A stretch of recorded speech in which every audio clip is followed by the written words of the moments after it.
Mary Curie. Growing up in Warsaw in Russian-occupied Poland, the young Mary, originally named Maria Skalodowski, was a brilliant student, but she faced some challenging barriers. As a woman, she was barred from pursuing higher education, so, in act of defiance, Mary enrolled in Floating University, a secret institution that provided clandestine education to Polish youth. By saving money and working as a governess and tutor, she eventually was able to move to Paris to study at the reputed Sorbonne. There, Mary earned both physics and mathematics degree, surviving largely on bread and tea and sometimes fainting from near starvation. In Paris, Mary met the physicist Pierre Curie, who shared his love and his heart with her, but she longed to be back in Poland. Upon her return home to Warsaw, though, she found out that securing an academic position as a woman remained a challenge. All was not lost back in Paris. The love-born Perry was waiting, and the pair quickly married and became a formidable scientific team. Another physicist's work sparked Marie Curie's interest. In 1896, Henry Becquerel discovered that uranium spontaneously emitted a mysterious X-ray-like radiation that could interact with photographic film. Curie soon found out that element thorium emitted similar radiation. Radiation. More importantly, the strength of radiation depended solely on the element quantity and was not affected by physical or chemical changes.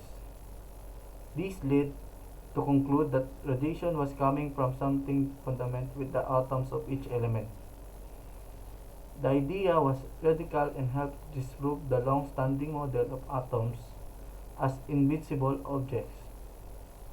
Next, by focusing on radioactive cold pitch blende, the Curies realized that uranium alone could be creating all the radiation. So, were there other radioactive elements that might be responsible? In 1898, they reported two new elements, polonium, named after Mary native Poland, and radium, the Latin word for ray. They also coined the term radioactivity along the way by 1902. The Curie had extracted a tenth of gram of pure radium chloride salt from several tons of pitch blende, an incredible feat at that time. Later that year, Pierre Curie and Henry Becquerel were nominated for a Nobel Prize in Physics. But Mary was overlooked. Pierre took a stand in support of his wife, well-earned recognition, so both of the Curies Becquerel shared the 1903 Nobel Prize, making the Curie first female Nobel laureate. Well-funded and well-respected, the Curie were on a roll, but tragedy struck in 1906. When Perry was crushed by a horse-drawn cart as he crossed by a busy intersection, Mary, devastated, immersed herself in her research and took over Perry's teaching position, becoming the school's first female professor.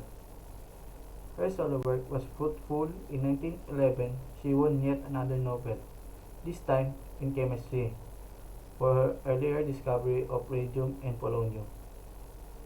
In her extraction and analysis of pure radium and compound, this made her the first and the date only person to win Nobel Prize in two different science.